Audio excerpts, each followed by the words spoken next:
Hello friends, welcome to the Global Pulse. What is the G7? In which Italian PM Giorgia Meloni invited Prime Minister Modi. Former Prime Minister Manmohan threatened this club of rich countries, because this organization was formed by the clash between Saudi Arabia and America. Leaders of the 7 most powerful countries in the world have gathered for a meeting in the famous city of Fasano, Italy. The meeting of the largest organization of rich countries, G7, is taking place here. Prime Minister Narendra Modi has also arrived at this organization's meeting as a chief guest. Italian Prime Minister Giorgia Meloni had invited him to this summit even before the elections.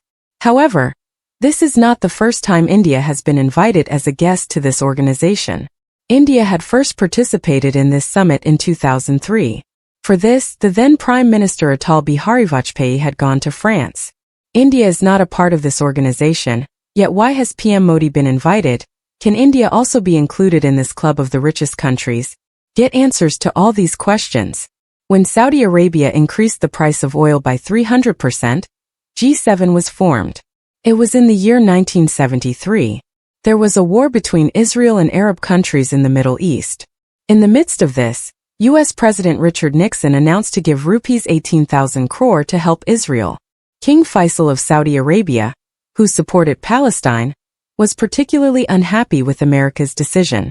He not only expressed his displeasure towards America, but also planned to teach a lesson to all Western countries supporting America and Israel. King Faisal called a meeting of the OPEC, an organization of oil-producing countries. It was decided that these countries would make significant cuts in oil production. As a result, by the time 1974 arrived, there was an oil crisis around the world. Due to this, the prices of oil rose by up to 300%. The biggest impact was on America and its wealthy partner countries. An economic crisis struck there. Inflation touched the sky. The following year, in 1975, troubled by the increasing prices of oil, 6 of the world's wealthiest nations came together. These countries formed an organization to address their interests. It was called the Group of Six, or G6. It included the United States, Germany, Japan, Italy, Britain, and France. In 1976, with the addition of Canada, this organization became G7. When the Soviet Union fragmented, it was also included in the G7. Then why was it removed? In 1975, when the G7 was formed, it was the era of the Cold War. On one side was the Soviet Union and its supporters, who had formed a group called the Warsaw Pact. To counter this, Western countries opposed to communism such as France, Italy, West Germany, which was divided into 2 parts at that time, the United States, Britain, Japan, and Canada came together on a platform.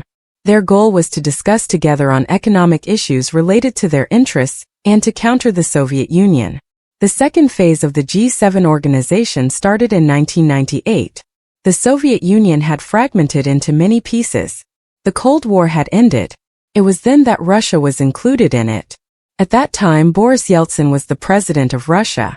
At that time, Russia's policy also favored America and Western countries. After Russia joined the G7, its name changed to G8. After Russia's invasion of Crimea in 2014, it was expelled from the organization. Question 1. What is the work of G7? Answer. A plan was made during the first meeting of the G7 organization to deal with the oil crisis initiated by Saudi Arabia. At the same time, an exchange rate crisis had started. This meant that America delinked the value of the dollar from gold. America did this to increase the dominance of the dollar in the world instead of gold. However, this led to economic troubles for other countries. During this time, Western countries felt the need to come together at a financial level to create policies, so that they could resolve their business and trade issues. Since then, the organization has been holding meetings every year consistently. These countries discuss important issues related to global politics and economy. For example, during the G7 meeting in 2022, the 7 countries had announced imposing economic sanctions on Russia due to the ongoing conflict in Ukraine. Meanwhile, China was warned last year against its debt trap diplomacy. Question 2. Did the G7 countries come together to establish their dominance in the world? When G7 started in 1975, these countries controlled 60% of the world's GDP. Their per capita income was also higher. This organization promotes the interests of wealthy countries in the world. On the other hand, the Global South countries, which are poorer and developing nations, never agree with G7 policies. The reason is that these countries want to control various organizations around the world like the WTO, IMF, and World Bank. They want to set rules according to their own interests on issues like trade and climate change globally. For example, these countries provide subsidies to their farmers in different ways, but they prevent countries like India, China, and others from doing so. The reason is that when the Indian government provides subsidies to its farmers, Indian crops become cheaper than crops from countries like America in the world. This causes losses to Western countries. These countries prevent other countries from using coal to stop climate change, while they themselves have developed using coal. Question 3. Can India also be included in this club of the richest countries? Answer. According to the Hudson Institute, India has participated in this summit 11 times. For the past 5 years, it has been invited as a guest continuously. Many times, India is considered a permanent member of the G7. Now, understand this from a small incident.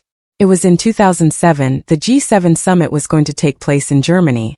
The then Chancellor of Germany had invited India as a guest. At that time, the country had the UPA government and Prime Minister Manmohan Singh. India did get an invitation from Germany, but Chancellor Merkel allocated less time for guest countries to speak. This angered Manmohan, and he threatened not to participate in the summit.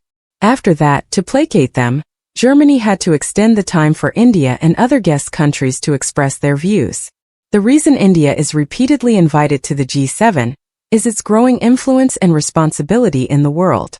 The United Nations Security Council, UNSC, is losing its influence. Due to deteriorating relations between the United States and China-Russia, the UNSC is now unable to make strong decisions. For example, North Korea repeatedly violates rules by testing missiles, yet the UNSC cannot impose strict sanctions against North Korea because China and Russia veto it. In the 1980s, the GDP of G7 countries accounted for nearly 60% of the world's total GDP. It has now decreased to around 40%. Apart from the influential countries of the G7, there is a possibility of its influence decreasing in the future. India could become a new member of the G7. There are several reasons for this. 1. In terms of defense spending, India ranks third globally. 2. India's GDP is equivalent to that of the UK and higher than France, Italy, and Canada. 3. India is a democratic country, so the G7 invites India every year and wants to discuss every major issue with it. Question 4. Are efforts being made to make India anti-China and Russia by attending G7 meetings? Answer. No, India's foreign policy is quite clear. India's policy has always been multi-alignment, meaning India has never supported any one group. There is also cooperation with Western countries. India has good economic relations with Western countries. These countries are also democratic like India. However, most skilled workers in India go to America for work and education. Despite this, India does not succumb to American pressure.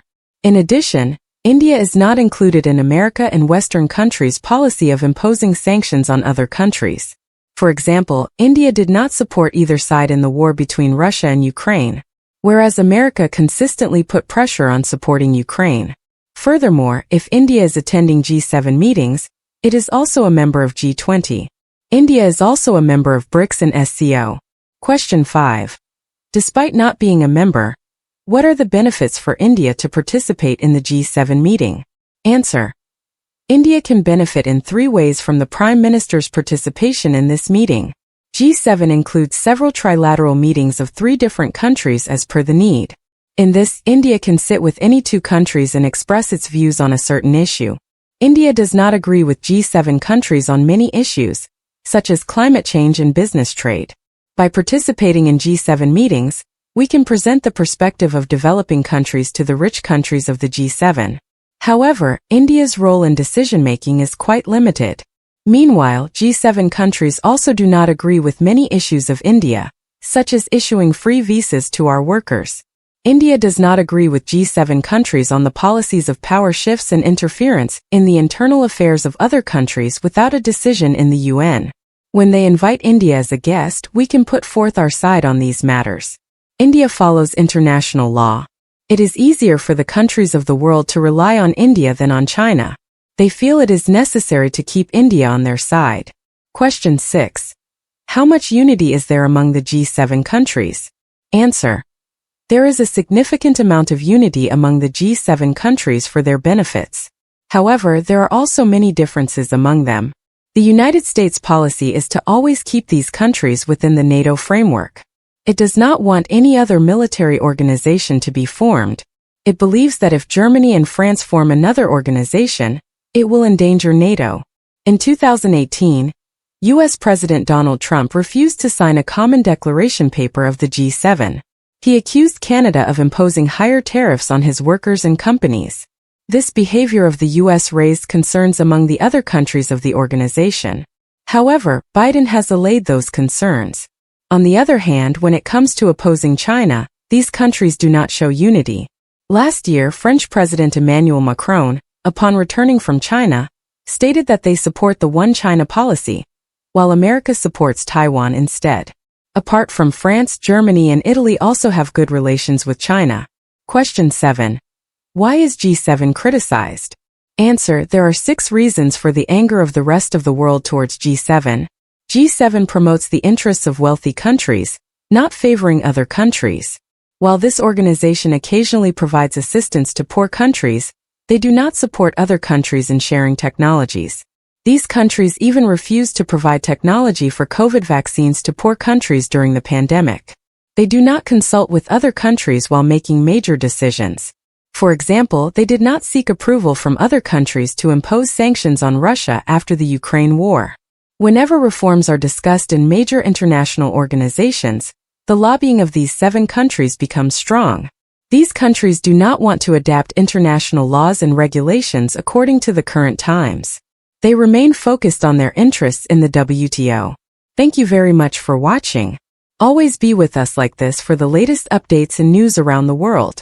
Goodbye and see you soon.